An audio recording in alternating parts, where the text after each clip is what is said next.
Hello all, Rick here, reviewing episode 9 of Picard's season 3, Vox. There will be spoilers ahead.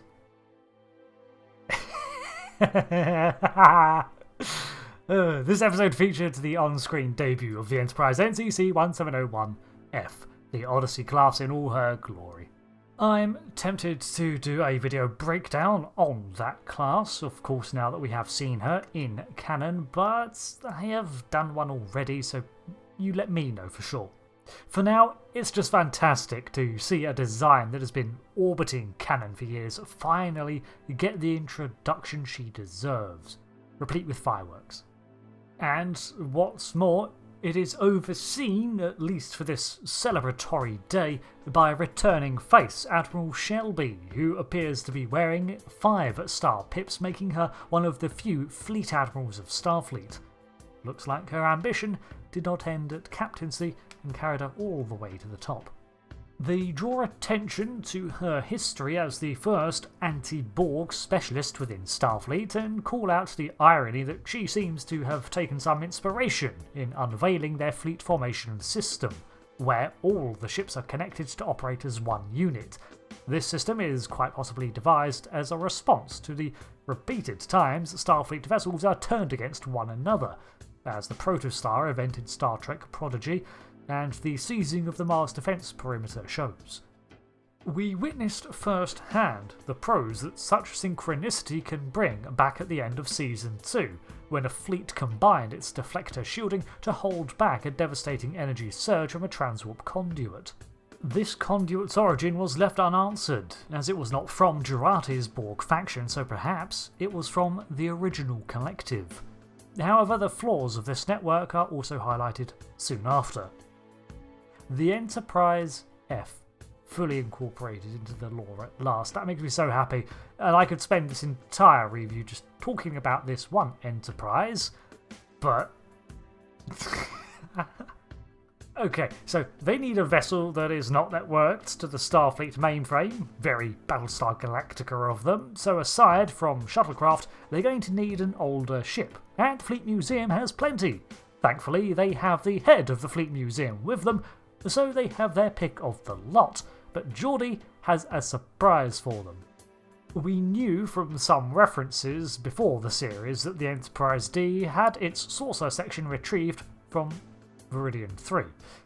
Naturally, Starfleet could not just leave this advanced wreck where it was, and it was taken to the museum. But what I did not expect was that it had been painstakingly restored using salvaged components of the USS Syracuse NCC-1744. It has been a secret project of the LaForges for the past 20 years, and would have made a grand addition to the museum, of course, but it was operable, although a generation out of date. I kind of wish we did have some more panning shots and a slower reveal of the ship, because I was just swept up in the glee. The crew slowly step foot from the turbolift back onto the bridge, and its gradual reveal is so welcoming, like stepping into your childhood home again after years away. Completing the feel of the Galaxy-class hero was Major Barrett as the computer, sampled from earlier TNG episodes, and the whoosh of the turbolift doors, all familiar and nostalgic sounds to my ears and that of the crew. Their faces mirror our own, and even in the midst of such dire circumstances, they cannot resist but to take a minute to reflect. It is so strange to turn to the Memory Alpha page and see that the Enterprise D is currently listed as active once more. The computer refers to Picard as Captain, and it's not only another hint of nostalgia, but another reference of how the Enterprise D is completely isolated from the newer ships. Even its computer core seems straight from 2371, which it would be, it was located in the saucer section. Same brain, new body, just like its captain. As for the Enterprise E, I know I said Worf needed to tone down on the humour slightly, but of course he preferred the E for its combat superiority. We also get a pointed look as everyone looks over to Worf regarding the fate of that sovereign class, and we can gather it was not great. as pointed out in the books, Worf was assigned as the commander of that ship after Picard and Riker left, and its final mission was a classified one in 2386. So, we are still unsure as to what happened, but apparently it was not Worf's fault. I have spent the first part of this review simply gushing over both the new and old Enterprises, but it was also grand to see the entirety of the new fleet on display. We have Luna's Sovereign's Inquiry's Defiance, several other Odysseys, Excelsior Mark II's, Pathfinders, Sagan, Ross, Reliant, Echelon and Akira's, the entire lineup of newer 25th century vessels, and it's fantastic. Shame they're all pointing their phasers at, space dock and Earth. Data's aside to Geordi also made me laugh out loud when he was told to be more optimistic, and I cannot help but see the lore-style humour at play within him. I like this new complete personality Data, and it makes me think of all the opportunities for new friendships and experiences he, Geordi, and the others can have now. But on the flip side, we have the loss of Captain Shaw.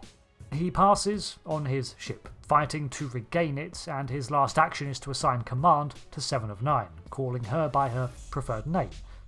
Raffi too remains at her side in an attempt to retake the Titan, but until Jack is recovered, they stand little chance of success.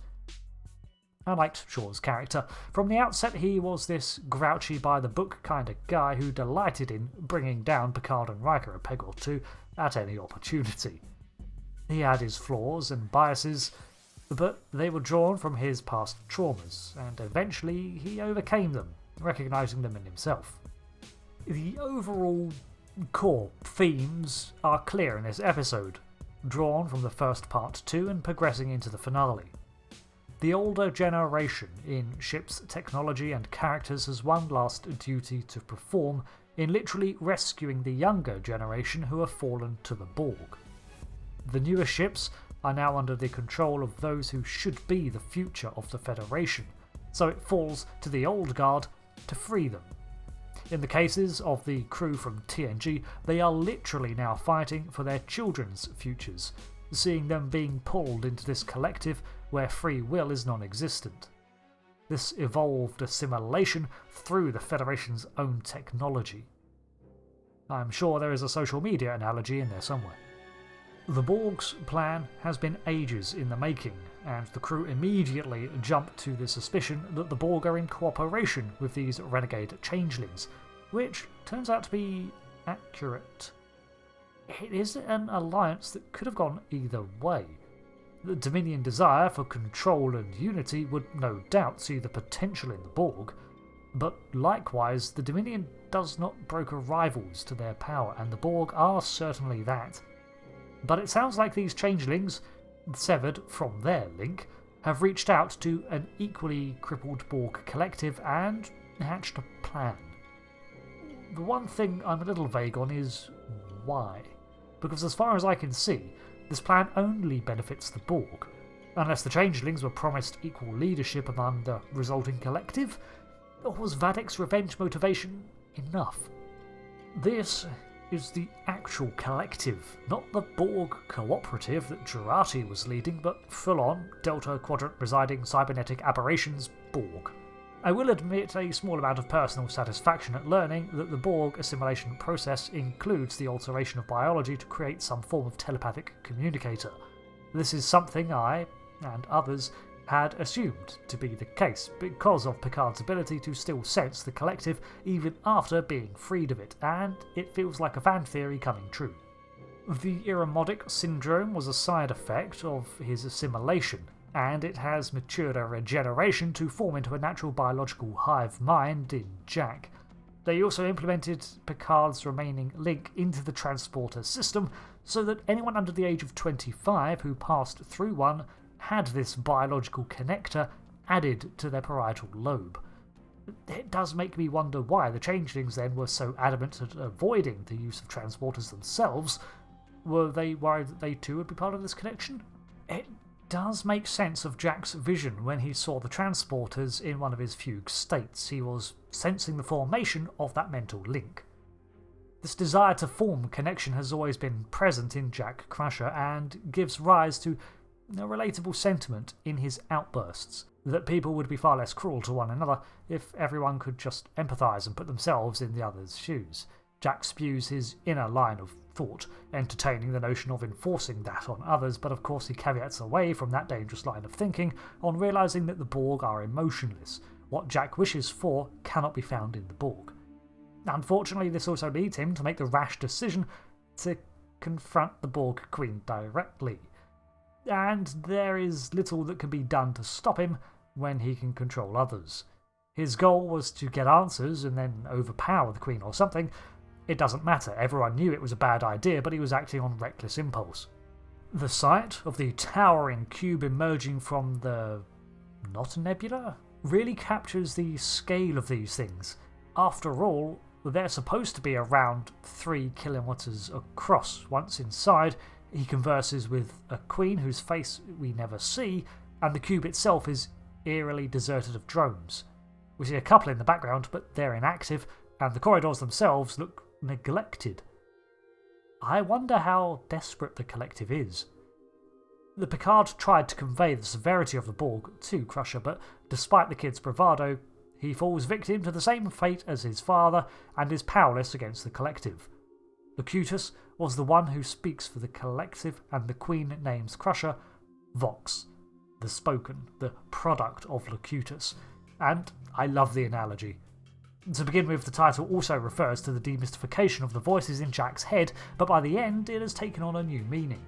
The penultimate chapter sets up the finale with the Borg plan in full swing and the future generations' lives in the balance. With the aged heroes literally riding back in to save the day on a relic of their past, the race is on to prevent the pseudo-assimilated Starfleet from raising Earth. This part was a satisfying reveal of set-up plot threads and the delivery of pure fan service, but built into the narrative to serve the plot too. After all, if this is the last hurrah of the TNG generation, why should they not go all the way and bring back the Enterprise D?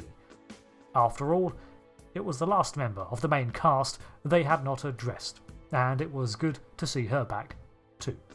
If there is a criticism of this series, it could be that it relies a little too heavily on nostalgia to power it, but with other Trek titles forging ahead in their own circles, why not look back a little? I've been Rick, thanks for watching this review of Picard's Episode 9, and I'm eagerly anticipating the finale. Goodbye.